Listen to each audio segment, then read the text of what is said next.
Kosakata adalah alat utama bagi sastrawan dalam menyampaikan perasaan dan pikiran. Keberhasilan dalam sastra bergantung pada kecakapan menggunakan kata-kata dengan tepat.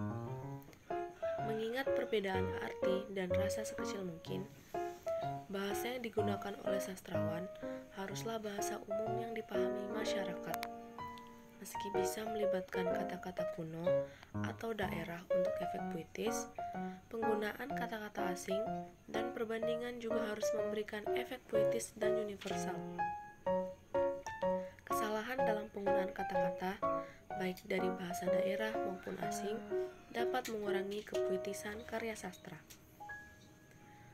Selanjutnya ada pemilihan kata. Pemilihan kata dalam sajak disebut dengan diksi. Bila kata-kata dipilih dan disusun dengan cara yang sedemikian rupa, hingga artinya menimbulkan atau dimaksudkan untuk menimbulkan imajinasi estetik, maka hasilnya itu disebut diksi puitis. Berfield 1952. Untuk mendapatkan kepadatan dan intensitas serta supaya selaras dengan sarana komunikasi, maka penyair memilih kata-kata dengan secermat-cermatnya. Altenburg 1970.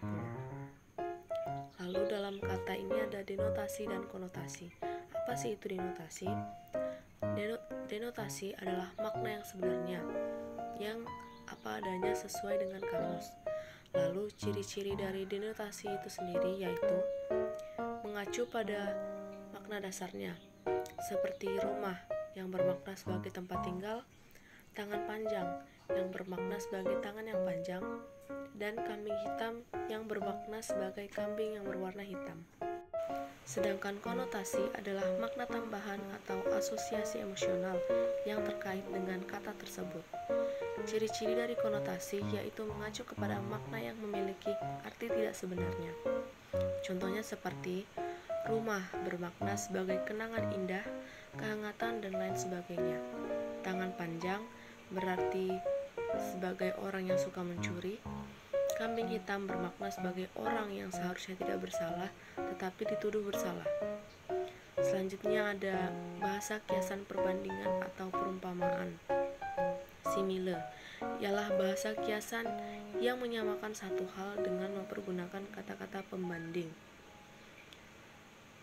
Metafora ini bahasa kiasan seperti perbandingan, hanya tidak mempergunakan kata-kata yang telah disebutkan.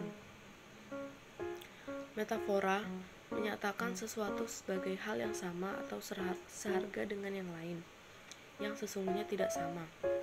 Lalu ada perumpamaan atau perbandingan. Epos atau epic simile ialah perbandingan yang dilanjutkan atau diperpanjang, yaitu dibentuk dengan cara melanjutkan sifat-sifat perbandingannya lebih lanjut dalam kalimat-kalimat atau frase yang berturut-turut. Lalu ada alegori, ialah cerita kiasan ataupun lukisan kiasan. Cerita kiasan ini mengiaskan hal lain atau kejadian lain. Banyak terdapat dalam sajak-sajak Pujangga Baru. Lalu ada personifikasi.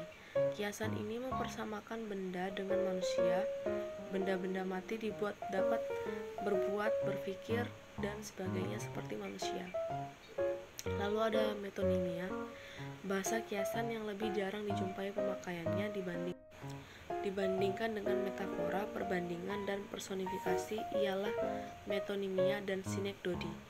Metonimia ini dalam bahasa Indonesia sering disebut dengan kiasan pengganti nama. Lalu yang terakhir ada sinekdodi. Sinekdodi adalah bahasa kiasan yang menyebutkan suatu bagian yang penting, suatu benda, hal untuk benda atau hal itu sendiri. Lalu ada citraan. Citraan ialah gambar-gambar dalam pikiran dan bahasa yang menggambarkannya, menurut Altenburg 1970. Sedang setiap gambar pikiran disebut citra atau imaji. Gambaran pikiran ini adalah sebuah